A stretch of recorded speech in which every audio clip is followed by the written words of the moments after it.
More than a century ago, there was a king in Africa named King Bantu. He was a strong and powerful king. The king was very adventurous and was very fond of hunting. Whenever he went hunting, he never took anybody with him except Basu. Basu was his most trustworthy right-hand man and the top minister in his court. Basu was a very intelligent man and always gave good advice to the king. But he had a strange habit. He would always comment, "It's all right," whether the situation called for it, or not. One day, the king ordered his servants to prepare his gun, because the king wanted to go to the jungle for hunting. His servants prepared his gun immediately. Unfortunately, the servants prepared the gun in such a rush that they forgot to take care of some safety precautions required for this type of gun. The king rushed out to the nearby jungle and started to look for animals that he could hunt. Like always, Basu was also by the king's side. Soon, the king saw a beautiful deer, right in front of him. King Bantu quickly aimed his gun and shot the deer, but the deer just ran away, hearing the loud explosion of the gunshot. Suddenly, the king screamed, "Oh, my thumb!" The safety protocol that his servants had failed to take, had caused the bullet to come out of the chamber, instead of the barrel of the gun, and hit the king's thumb. When Basu saw the king's thumb, he habitually said, "It's all right." This time the king got very angry. Someone's carelessness had blown his thumb and Basu was saying, "It's all right." Of course, it's not all right. The king said angrily, "How can it be good? I have lost my entire thumb." The king sent Basu straight to jail, as soon as he returned back to his palace. The king also announced various degrees of punishments for his servants that had been careless in preparing his gun for hunting. Though the king missed his right-hand man often, he was still angry about losing his thumb. A year passed by and the king decided to go hunting again. But, this time, the king was alone because Basu was still in jail. As the king quietly searched for his prey, he heard some strange noises coming from behind him.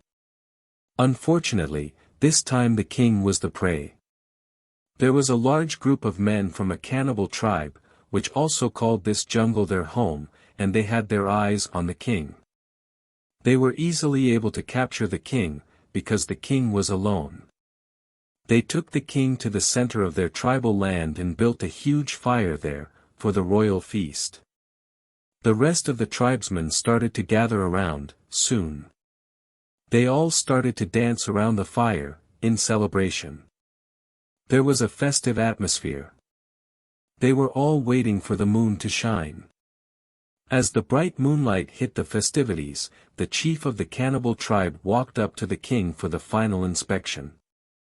The chief started to run his hands over the king to make sure that the king was whole. Soon, the chief reached the king's right hand. Then, the chief shouted loudly, "This man is not whole." All the festivities came to a sudden halt. All of the cannibals knew that they could never sacrifice a human that is not whole.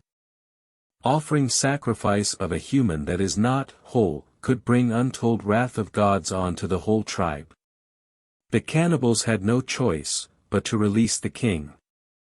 Initially, the king was puzzled, but he soon realized that his missing thumb had actually saved his life.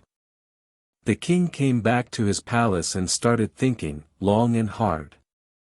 He finally connected the dots. Basu was right when he said, "It's all right," as the king had lost his thumb to an accident. King Bantu, immediately, issued orders for Basu's release and asked his servants to bring Basu to the palace. Servants brought Basu to the palace, within minutes, and presented him to the king. The king told Basu about his recent hunting trip, and how his missing thumb had saved his life. Then, the king asked Basu if he suffered terribly in jail. Basu, as usual, said, "It was all right." The king asked him how spending a year in jail could be alright.